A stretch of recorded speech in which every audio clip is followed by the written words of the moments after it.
Oh, hello there. I'm Bilchan. I'm Nimakung. I'm Banchan.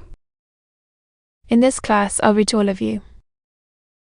Incident of the letter of the strange case of Dr. Jekyll and Mr. Hyde. As.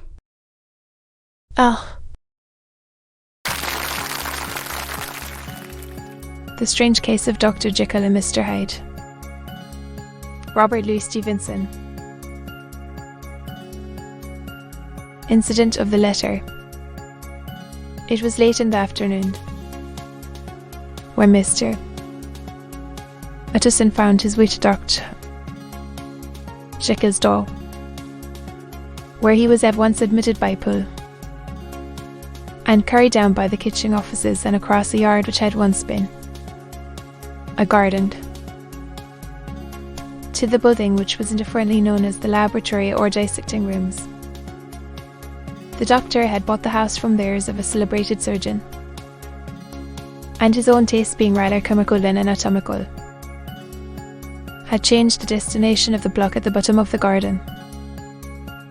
It was the first time that the lawyer had been received in that part of his friend's quarters, and he eyed the dingy,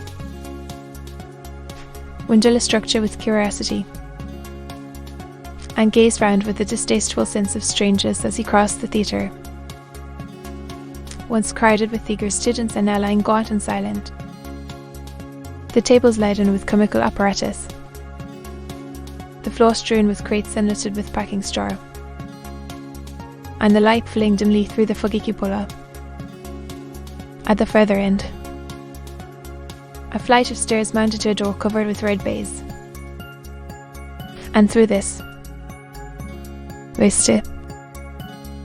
Utterson was at last received into the doctor's cabinet. It was a large room fitted round with gas presses, furnished, among other things, with a cheerful glass and a business table, and looking out upon the court by 3 dusty windows bowed with iron. The fire burned in the grate.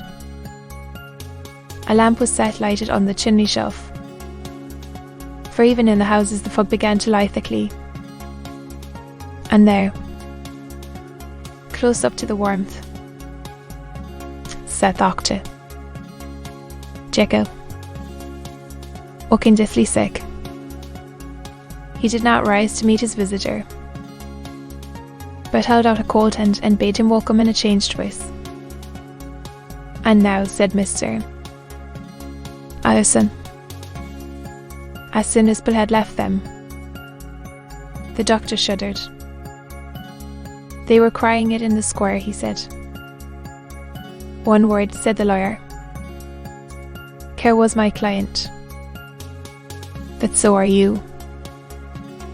And I want to know what I am doing." "Utterson."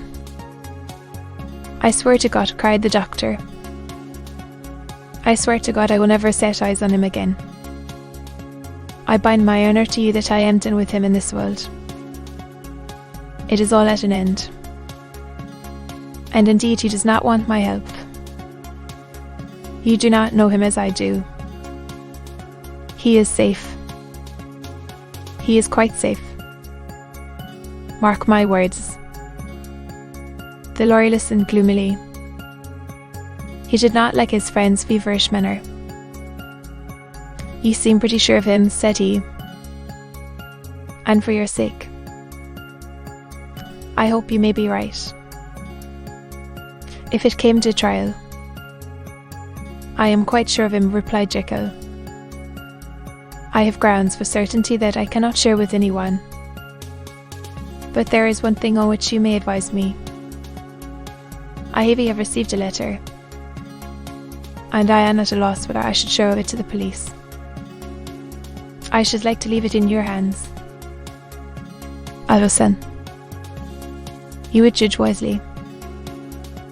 I am sure.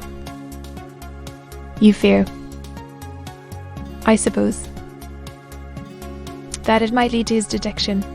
asked the lawyer. "No," said the other. "I cannot say that I care what becomes of Hyde. I am quite done with him. I was thinking of my own character. Utterson ruminated a while. He was surprised at his friend's selfishness, and yet relieved by it. Well, said he, at last. The letter was written in a nod, a bright hand and signed Edward Hyde, and it signified, briefly enough, that the writer's benefactor, Dr. Jekyll, whom he had long so unworthily repaid for 1,000 generosities, need labour under no alarm for his safety, as he had means of escape on which he placed assured dependence. The lawyer liked this letter well enough. It put a better colour on the intimacy than he had looked for, and he blamed himself for some of his past suspicions. Have you the envelope? He asked. I burned it, replied Jekyll, before I thought what I was about. But it bore no postmark. Shall I keep this and sleep upon it? Asked Utterson. I wish you to judge for me entirely, was the reply. Well, I shall consider, returned the lawyer. And now one word more. The doctor seemed seized with a qualm of faintness.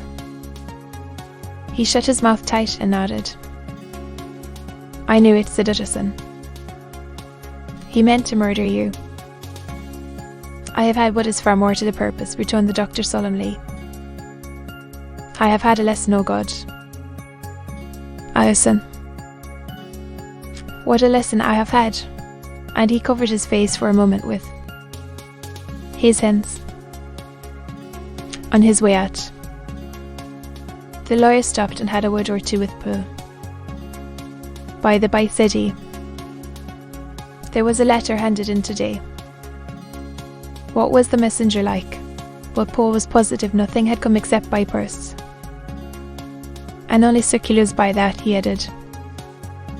This news sent off the visitor with his fears renewed.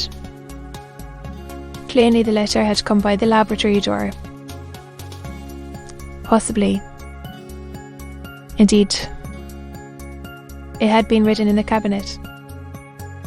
And if that were so, it must be differently judged, and handled with the more caution. Then his boys, as he went, were crying themselves hoarse along the footways. Special edition. Shocking murder of an MP. That was the funeral oration of one friend and client. And he could not help a certain apprehension lest the good name of another should be sucked down in the idea of the scandal. It was, at least, a ticklish decision that he had to make.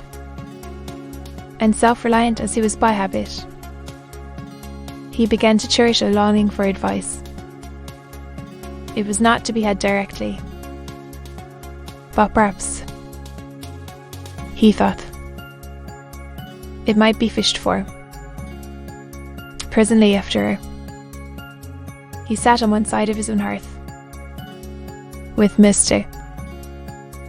Et, his head clerk, upon the other, and midway between, at a nicely calculated distance from the fire, a bottle of a particular old wine that had long dwelt unsent in the foundations of his house.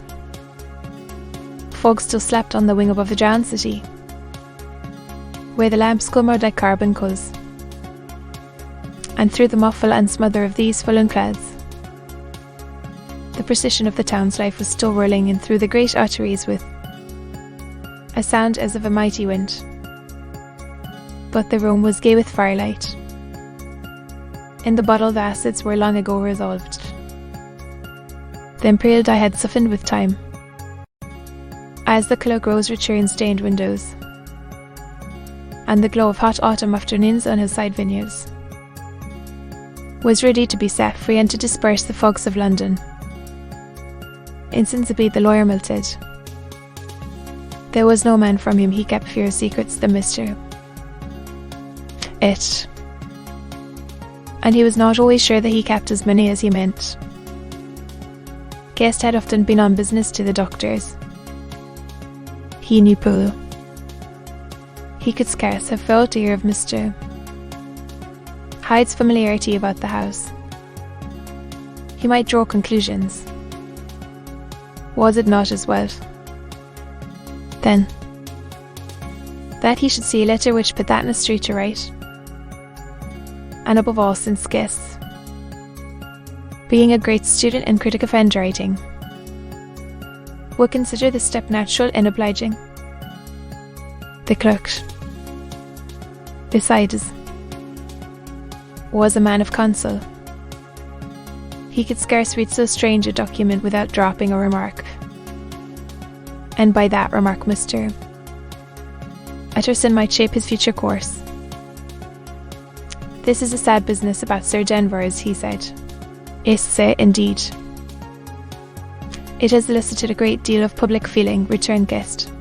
The man's. Of course, I should like to hear your views on that, replied Utterson. I have a document here in his handwriting. It is between ourselves. For I scarce know what to do about it. It is an ugly business, at the best. But there it is, quite in your way, Guests. Eyes brightened, and he sat down at once and studied it with passion. No, sir, he said, not mad, and by all accounts a very odd writer, added the lawyer. Just then the servant entered with a note. Is that from Dr. Jekyll, sir? Inquired the clerk. I thought I knew the writing.